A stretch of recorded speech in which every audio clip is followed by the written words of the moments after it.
High guys, welcome to day 60 of 100 days 100 directors and the best movies.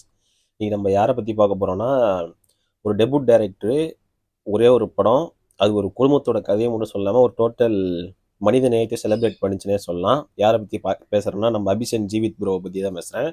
Tourist family.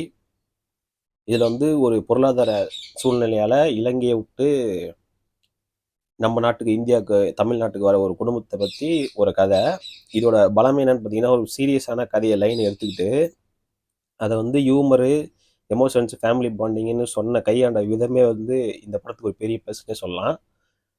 இந்த படத்தில் ஹியூமர்லாம் சும்மா சூப்பராக work out ஆயிருக்கும். அந்த மாதிரி ஒரு படம். பொதுவாகவே ஈழத்தமிழர்கள் வந்து இந்தியன் சினிமாவில் வந்து ஒரு தப்பானவங்களை தான் வந்து போர்ட்ரே பண்ணுவாங்க, ஒரு ஸ்டீரியோ டைப் பண்ணி வச்சுருந்தாங்க.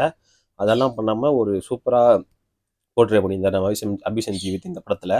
அதனாலே இந்த படம் எனக்கு ரொம்ப பிடிச்சிச்சுன்னே சொல்லலாம். இந்த படம் வந்து மனித நேயத்தை வந்து கொண்டாடுறது. அந்த புதுசாக வர குடும்பம் வந்து அங்கே புதுசாக வர இடத்துல இருக்கிற மனிதர்களோட வந்து அவங்களுக்குள்ள எப்படி அந்த பாண்டிங் உருவாகுதுன்றதெல்லாம் ரொம்ப இயல்பாக சொல்லியிருப்பாரு. கிளைமேக்ஸில் வந்து மனிதம் ஹியூமானிட்டி பற்றி தான் சூப்பராக பேசியிருப்பாரு. இந்த படத்தில் டைலாக்ஸும் சூப்பராக இருக்கும். ஒரு ஃபீல் குட், ஒரு குட் மெசேஜோட ஒரு நல்ல படம் டெபுட்லேயே கொடுத்த அபிஷன் ஜீவித்து பெரிய பிளாக் பஸ்டர் ஆச்சு 2025 இந்த படம். அதுக்கப்புறம் அவர் இப்போ ஹீரோ ஆகிட்டார், பிஸியாக இருக்காரு. சீக்கிரம் இன்னொரு படம் பண்ணுங்க ப்ரோ இதே மாதிரி.